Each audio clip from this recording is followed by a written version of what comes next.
Welcome to the NTN Nightly. I'm Nisha Charles. This edition's top stories. Saint Lucia launches its medium-term development strategy for 2020 to 2023. A program seeks to bridge the digital education divide in Saint Lucia, and 11 are bestowed the title of His or Her Excellency as part of the Goodwill Ambassadors program. All that plus the NTN Nouvelle en Creole.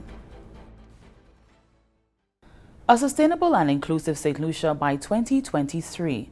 That was the tagline for the country's newest medium-term development strategy for 2020 to 2023. The strategy outlines 6 key pillars which covers both economic and social sectors. Janelle Norville reports. The Ministry of Economic Development, Housing, Urban Renewal, Transport and Civil Aviation on Thursday officially launched the Medium-Term Development Strategy 2020 to 2023.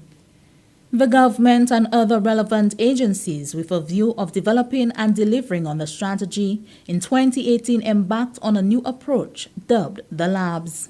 The process began in April 2018 when Saint Lucia's cabinet and senior officials from the public service, together with representatives from the private sector, prioritized 6 key results areas KRAs of focus. These comprise 3 economic KRAs, which are tourism, agriculture and infrastructure, and 3 social KRAs, which are healthcare, education and citizen safety.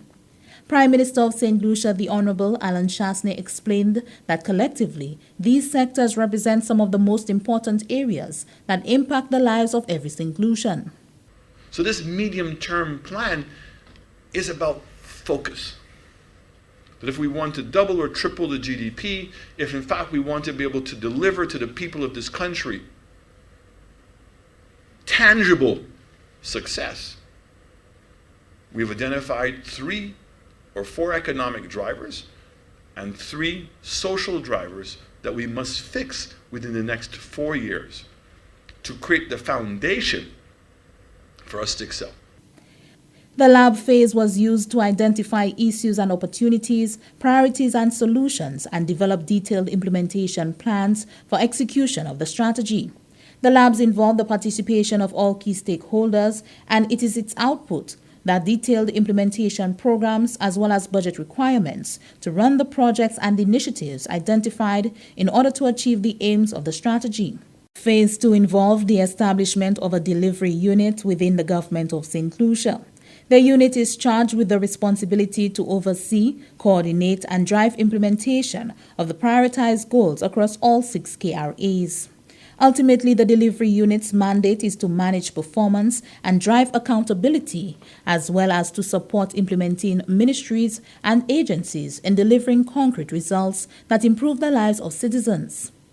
Minister for Economic Development, Housing, Urban Renewal, Transport and Civil Aviation, Honorable Guy Joseph, indicated that the role of the delivery unit is paramount to the success of the strategy. The delivery unit that is set up is to assist in that area, is to put clear performance measurement indicators in place so that every day you can analyze where you are. Are you meeting your goals? There are specific targets that are set so that you would be measured by the targets that are set. So if there's a certain percentage in the reduction of crime, as an example, then you measure yourself against, are you meeting these targets? You need that growth in the agricultural sector. Are we meeting? So there are clear benchmarks. I think in the past with government, we go along our merry way. Nobody holds anybody accountable for what is done and what is not done. So I think the approach now is that what we are doing is holding every department accountable. These are your deliverables. Why are you not meeting your goals that have been set? And what are the impediments to that growth? What are the challenges that you are facing? So out of these, we would be able to identify all of the areas that we need to improve our performance. The conch shell is being utilized as a symbol for the medium-term development strategy. Additionally, the tagline "Nutut Assam" is being used as a clarion call to all to play their part to assist with the development of the country. Permanent Secretary in the Ministry of Economic Development, Housing, Urban Renewal, Transport and Civil Aviation, Claudius Emmanuel, explained the importance of buy-in from all relevant stakeholders. It gives you a long horizon to plan because, it takes time for developments to take shape. And so, whereas we have a political cycle of 5 years, 5 years is really too short to be able to carve out true and impactful interventions that could make a difference on the ground. So you really need to look at ideally 20, 30 years. And so the plan that is in place needs to be that long. And if it's going to be that long, it needs to transcend the political cycle, as you know, which is 5 years. Because you don't want a situation that a set of policies get enunciated by one government and immediately they are replaced by a new administration, everything goes out the door. So you want that plan to get, and that is why it's critical for there to be buy-in between government and opposition. And we were happy certainly to have had at this launch the presence of the opposition. Just underscoring the need to ensure that this is a collaborative effort. It's not a government initiative per se. It's for the development of Saint Lucia, and it needs to have buy-in from both sides. A medium-term plan was last approved in 2002. Thereafter, unofficial copies have been prepared. The Permanent Secretary noted that if the country is to move forward, there must be a charted path.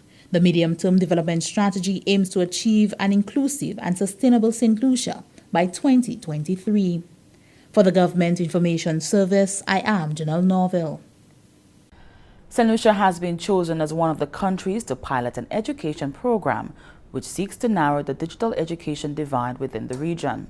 The Pro Futuro education program was founded in 2016 and with the help of the Organization of American States is looking to transform the education sector through technology. The program was launched on Monday. The Pro Futuro education program seeks to narrow the education gap across the globe by providing quality digital education for children in vulnerable environments in Latin America, the Caribbean, Asia, and Africa. In line with Goal 4 of the United Nations 2030 Sustainable Development Agenda on access to equality and inclusive quality education for all, Pro Futuro aspires to become a world reference for transformation and innovation in education, improving the education of millions of children through technology. For the Education Minister, Honorable Dr. Gail Rigobert, the new program is essential as she believes that to equip citizens with the artifacts of technology does little to enhance their digital competency or bridge the digital divide. Another issue that we had long lamented was not only the digital divide between the techno-haves and the techno-have-nots, but the digital divide along socioeconomic lines. And that is why so many rural schools are represented here. Because we must recognize the but also the intra-national digital divide that exists between rural and urban areas, that exists between rich and poor families. And in keeping with our mantra that no child will be left behind, the onus is on us, therefore, to ensure that we take the digital opportunity where it is most needed. Chief Education Officer Fiona Philip Meyer is ecstatic that St. Lucia was chosen to be part of the initiative within the region. She hopes that the program translates to better teaching and learning among schools. Oh, I have always been one to speak to accountability for not only the equipment that we receive, but also the training that we are privileged to be part of, to ensure that it becomes visible in our schools, that it adds value to our school communities. We appreciate all of that, the equipment, the training, but if it does not translate to student improvement and to better teaching and learning, then, we wouldn't have been as effective. The program is being rolled out in the region with the help of the Organization of American States. Lily Ching Soto is resident representative of the OAS. Today's launch is just the start of an amazing journey, and OAS is very grateful to be able to witness this decisive step of the government of Saint Lucia together with Pro Futuro in allowing us to see how you walk the children into this digital era and how you break the boundaries. The program was launched in Saint Lucia this week. The Cultural Development Foundation, in collaboration with the Ministry of Tourism, Information and Broadcasting, Culture and Creative Industries, staged the Goodwill Ambassador Investiture Ceremony at the Government House. The ambassadors are expected to leverage their status to the benefit of their homeland. Here's Anisia Antoine with the details. The Goodwill Ambassadors Investiture Ceremony forms part of the calendar of events for St. Lucia's 41st Anniversary of Independence celebrations. It detailed the official presentation and awarding of the St. Lucia Medal of Merit Gold to the Goodwill Ambassadors appointees and featured performances by the Royal St. Lucia Police Force Band. St. Lucia recently completed its destination branding, Let Her Inspire You, under the framework of authenticity, uniqueness, and inclusiveness. Permanent Secretary at the Ministry of Tourism, Information and Broadcasting, Culture and Creative Industries, Donalyn Vite, noted that the Goodwill Ambassadors program will assist in sustaining that effort and image internationally. The government of St. Lucia, for our Department of Culture and Creative Industries, sought to focus its attention on the creative sector, and through the CDF, the ambassadorial program was born. Seeing the contribution of St. Lucians to the development of St. Lucia generally, the government of St. Lucia redefined the ambassadorial program to recognize and celebrate nationals in all fields of endeavor, to include sports, medicine, culture, academia, creative industries, gastronomy, and the like. This program has been made all-inclusive. It provides the opportunity to honor our living legends, not only when they're dead. It provides the opportunity to leverage the assets and talents of our people as part of nation building and destination development. The ambassadorial program signals to St. Lucians the need to delve into the economics of their passion, to motivate others, and to give back. Minister with responsibility for culture and creative industries, Honorable Fortuna Bell Rose, expressed her gratitude to the ambassadors for declaring their support for the initiative. It is anticipated that this network that we are creating will enable us to actively meet the support requirements for young people who are looking to contribute to nation building in a different way. The Goodwill Ambassadors will serve for a period of 3 years in the first instance and will also be issued a diplomatic passport and a decorated red laissez-passer signed by the Governor General. The appointed ambassadors are His Excellency Ronald Bohinkson, His Excellency Gordon Commissioner Williams, His Excellency Taj Weeks, His Excellency Jermaine Defoe, His Excellency Darren Sami, His Excellency Sir Leslie Ferdinand, His Excellency Jalim Yudovic, His Excellency Joseph Marcel, His Excellency Dr. David Williams, His Excellency Ken Shitoli, and Her Excellency Laverne Spencer. We are surrounded by a core of St. Lucia's best. Ladies and gentlemen, we have Grammy Award winners in music and film. We have Olympians. We have world champions in sport. We have professors and philanthropists extraordinaire, all of whom are St. Lucians. There is no fluff, no bluff. No fluff, no bluff here. No ifs, ands, or buts, and maybes. They are our sons and daughters. And as a society, we must embrace and celebrate them. The objective of the Goodwill Ambassadors program is to serve as a catalyst for socio-economic transformation in all sectors related to the creative arts and the industries that they support. The Goodwill Ambassadors investiture ceremony took place on Thursday, February 27, 2020. From the Government Information Service, I am Anicia Antoine reporting. And this is the NTN Nightly. We'll be back in a moment.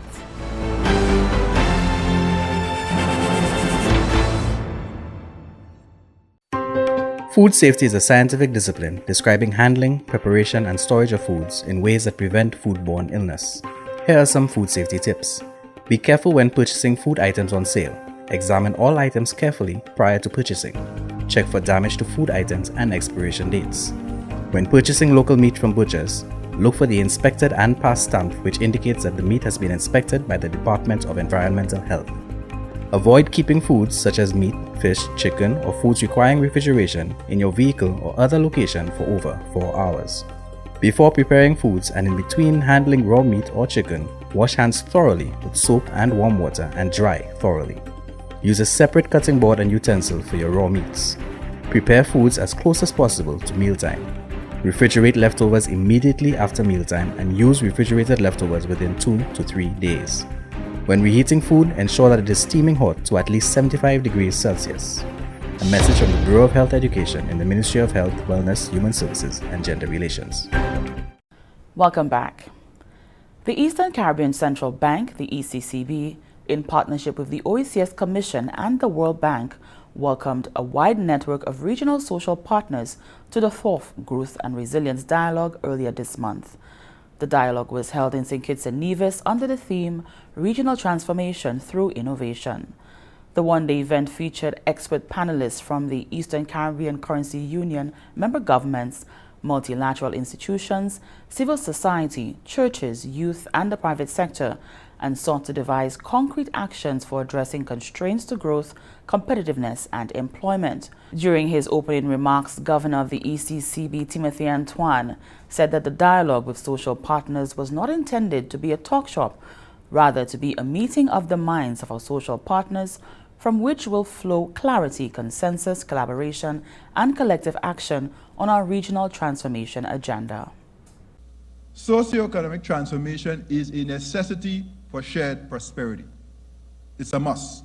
Secondly, the acceleration of structural reforms is essential and urgent if we desire to elevate our growth trajectory.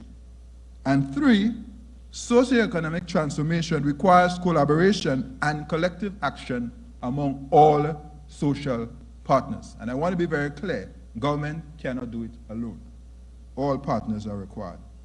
The ECCB, the OECS Commission, and the World Bank have also partnered to launch a major digital transformation initiative within the region. World Bank Director for the Caribbean, Tessin Saeed, believes that the biggest equalizer today is technology and the digital agenda. I believe today the biggest equalizer is technology and the digital agenda. Whether you are a small state or a big state, whether you are a developed country or a developing country, that is the biggest equalizer. And that's the major pathway to jobs and to growth as well today. And this is a change which is not, that has happened over decades, it's happening as we speak. So for this region to embrace the opportunity of the digital revolution is really the key, I would say, priority, and this is an issue where this region is lagging behind. I have to say that very, very candidly. There are countries with low-income countries in Africa, such as Kenya, where over 40% of the population uses mobile phones to make e-payments. Can we not move towards that more rapidly in this region? The forum is held annually at the ECCB headquarters and forms a critical part of the growth agenda of the ECCB and its strategic partners, the CDB and the OECS Commission. And stay with the NTN Nightly. Up next is Primus Hutchinson with the NTN Nouvelle en Creole.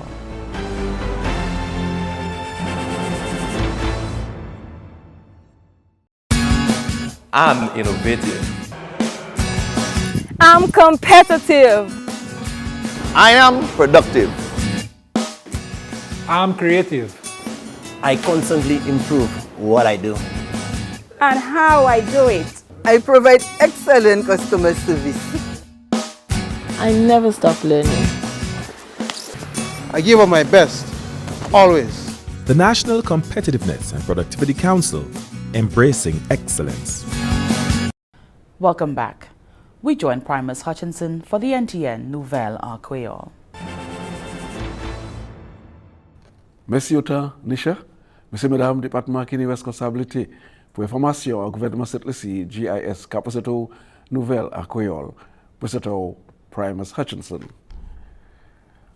Département des services publics a récemment organisé un 3 jours atelier pour préparer les membres du secteur services publics qui ont entré en retraite tout de suite. Atelier, ça là, qu'a fait après la tenue un grand programme à l'année 2010 pour poursuivre l'information qui est très important parce que les autorités ont observé que la majorité des individus ont experiencé des difficultés après entrer en retraite. Officier des affaires étrangères au département des services publics, Mariah Mombele, remarque que l'atelier n'a pas seulement offert information qui est nécessaire, mais aussi diverses recommandations qui critiquent pour ses participants. Officier Mombele remarque que le département des services publics là, prend l'initiative là pour commencer une route pour les servants publics. Selon Mombele, durant l'atelier là, ses participants recevaient guide à façon pour agir et puis retraite. Et les officiers tiennent discussion sur plusieurs sujets. Par exemple, business back, manière de sauver l'argent, manière pour ménager budget, ça veut dire planer manière pour dépenser l'argent. Pour aussi ça bien planer et ménager bénéfices retraite. Comme plusieurs d'eux à voulu savoir, et quantité l'argent qu'ils ont recevoir après entrer en bout de service pour le gouvernement pays là. Ce officier a facilité ces sessions, est sorti au ministère des Finances, secteur banque pays, institut CEDO et département des affaires taxes. Selon Mombele, qu'on nous tous savons, salaire est plus bas après retraite, mais le commitment est resté même degré et est plus haut aussi. La réalité, c'est que le commitment est resté même degré, mais on est moins en salaire pour ménager.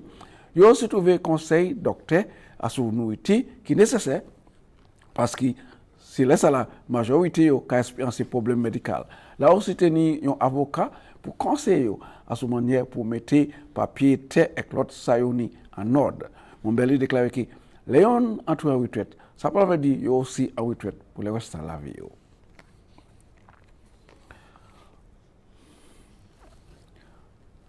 Faciliter la pêche qui est apportée dans fisheries complex en temps passé, j'ai à présent en bas ménagement neuf. Lucian Blue Seafood Incorporated, j'ai ouvert officiellement et capturé public cette ici, plus qui produit la pêche et pression qui fait. Cette ici célébré 41e anniversaire d'indépendance en grande mode, qui a marqué l'occasion et puis en pile significance. Il y a cette significance là, c'était une cérémonie pour ouvrir officiellement faciliter pêche cette ici. Lucian Blue Ocean Seafood Incorporated.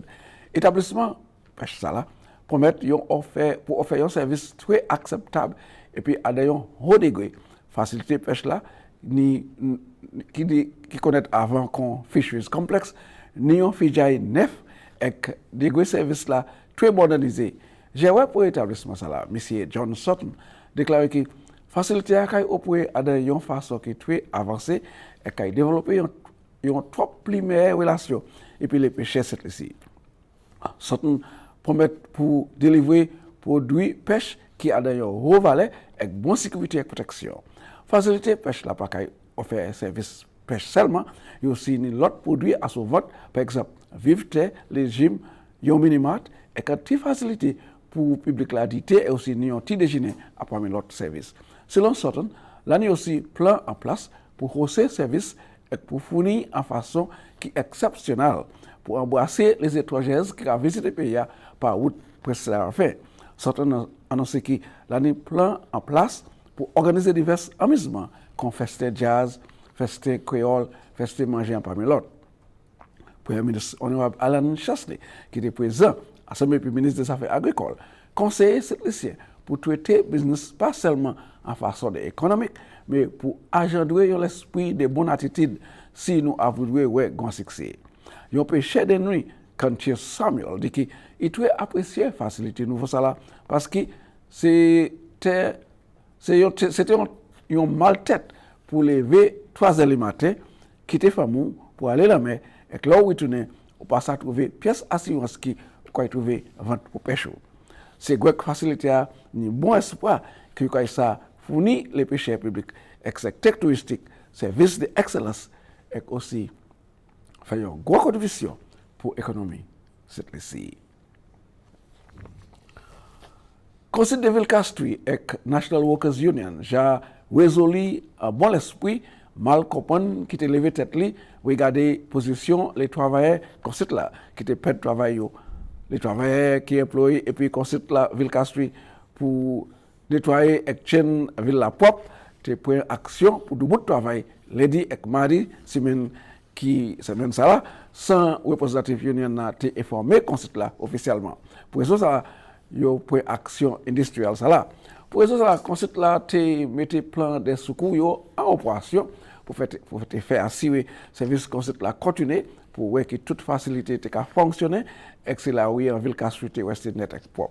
Au résultat de ça, département Lébar te crié à ce conseil là et union pour une discussion vitement jeudi après-midi. Une discussion ça là. Conseil là d'accord pour virer placer ces travailleurs et pour suivre ces règles là qui en bas loi pays là est venu pour calager travailleurs.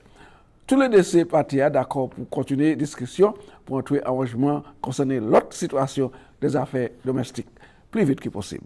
Département Lébar avec bureau les grands chefs Lébar car remercier conseil de ville Castries et National Workers Union pour l'honnêteté et beaucoup de points qui portent bonne solution pour discussion ça là. Et ça c'est côté nous pour nouvelle là messieurs mesdames, moi remercier au temps pour regarder, moi avoir une invitation. Je n'ai plus moins considérer qu'on savait la vie, les gars poser l'autre nouvelle à Creole. Je souhaite tout le monde un bon fin de semaine et qu'après ça, mon cas vieux présenter au Nichel. Merci Appeal Promise. And here's a look at what's happening to us weather-wise. Generally fair skies becoming cloudy at times with a few scattered showers. Light to moderate easterly winds generated by the Atlantic high pressure system will continue across the eastern Caribbean region for the next few days. Low-level cloud patches drifting with the easterly wind flow will cause a few showery periods over the islands during the next 24 hours. The tide for Castries Harbour was low at 12:40 p.m. and is high at present. The tide for Vieux-Fort Bay was low at 2:07 p.m. and will be high again at 8:07 p.m. The seas moderate with waves 4 to 6 feet or 1.2 to 1.8 meters. The sun will rise Saturday at 6:20 a.m. And that brings us to the end of the NTN Nightly. Join us next time at 7 p.m. with a repeat at 7 a.m. You can also catch up with us anytime on the Saint Lucia Government Facebook page or YouTube channel. I'm Nisha Charles.